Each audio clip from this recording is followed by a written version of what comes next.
Shalom,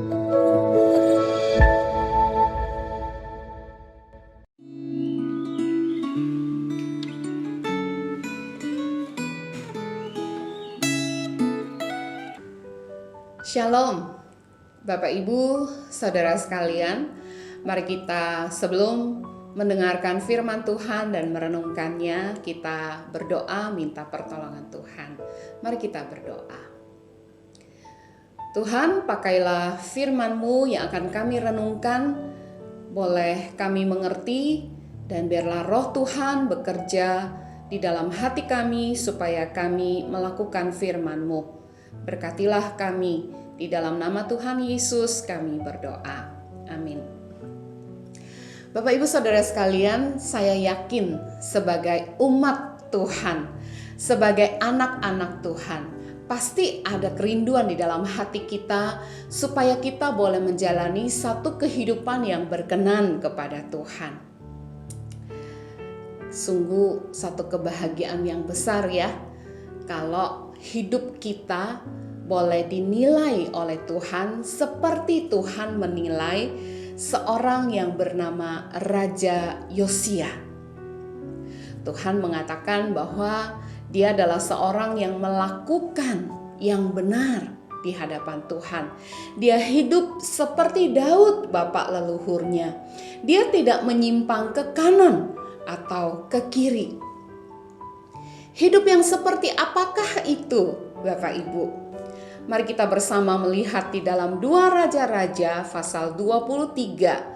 Saya hanya akan membacakan ayat yang kedua dan yang ketiga. Setelah ini Bapak Ibu boleh membaca keseluruhan pasal 23. 2 Raja-Raja 23 ayat 2 dan 3. Kemudian pergilah raja ke rumah Tuhan dan bersama-sama dia semua orang Yehuda dan semua penduduk Yerusalem, para imam, para nabi, dan seluruh orang awam, dari yang kecil sampai yang besar. Dengan didengar mereka, ia membacakan segala perkataan dari kitab perjanjian yang ditemukan di rumah Tuhan itu.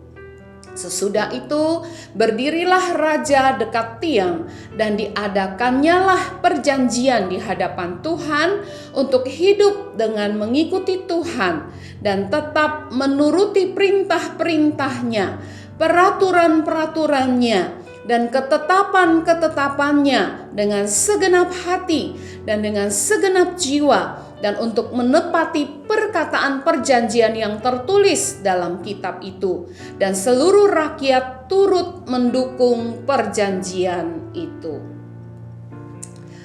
Bapak Ibu Saudara sekalian, Raja Yosia melakukan reformasi. Satu perubahan, perbaikan di dalam kehidupan ibadah kepada Allah Yahweh.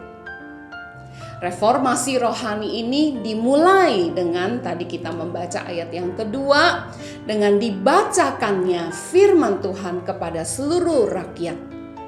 Ayat yang ketiga mengatakan bahwa diadakanlah perjanjian bahwa mereka akan menetapkan hati untuk ikut, untuk turut, untuk menyesuaikan hidup mereka taat kepada perintah Tuhan seperti yang tercatat di dalam firman-Nya.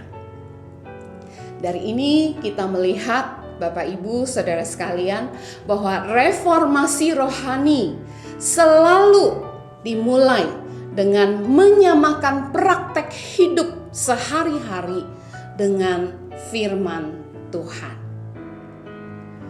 Setelah mengerti apa kata firman Tuhan, setelah dibacakan, maka kemudian Yosia menetapkan hati untuk menyesuaikan atau mencocokkan apa yang dikatakan oleh firman Tuhan dengan kehidupannya. Apa artinya itu? Di ayat-ayat selanjutnya, Bapak Ibu, bahkan sampai selesai pasal 23, kita menemukan berbagai macam hal yang dilakukan oleh Raja Yosia supaya dia taat kepada apa yang dikatakan oleh firman Tuhan. Dicatat bahwa dia mengeluarkan perkakas-perkakas, alat-alat yang dipakai untuk menyembah kepada dewa yang lain yang ada di dalam bait Allah. Bayangkan ya, di dalam bait Allah ditaruh barang-barang untuk menyembah kepada dewa yang lain. Dan Raja Yosia untuk mentaati firman Tuhan mengeluarkan semua barang itu, membakarnya dan kemudian membuangnya. Bukan saja yang ada di dalam bait Allah, bahkan yang ada di seluruh kerajaannya. Intinya Bapak Ibu, dia mengeluarkan dari rumah Tuhan, dari kerajaannya, semua penyembahan yang bukan untuk menyembah Allah Yahweh. Bapak Ibu, bahkan bukan saja mengeluarkan yang tidak berkenan kepada Allah Yahweh. Ayat 21 memberitahukan kepada kita bahwa Raja Yosia memerintahkan untuk merayakan Paskah yang sudah lama tidak dirayakan oleh orang-orang Israel. Jadi Bapak Ibu, kita kembali melihat bahwa reformasi rohani terjadi ketika firman Tuhan dibaca, dimengerti, kemudian ditaati, dituruti, dilakukan di dalam kehidupan umatnya. Ada sebuah istilah di dalam bahasa Latin, Ecclesia Semper Reformanda, atau dalam bahasa Inggris, the church must always be reformed. Gereja itu harus terus direformasi. Satu seruan supaya gereja terus memeriksa dirinya untuk melihat apakah tetap gereja adalah gereja yang murni di dalam pengajarannya dan juga di dalam praktek hidupnya. Bapak Ibu, saudara sekalian, biarlah kita berdoa untuk gereja kita, gereja GKY, supaya gereja kita adalah gereja yang mengajarkan segala sesuatu yang Yesus perintahkan, supaya jemaat Tuhan melakukan semua yang tertulis di dalam firman Tuhan. Tapi gereja bukan hanya gedungnya. Sebuah lagu mengatakan gereja itu adalah orang-orangnya. Kita adalah juga gereja. Kita juga diperintahkan untuk bereformasi, untuk memeriksa hidup kita.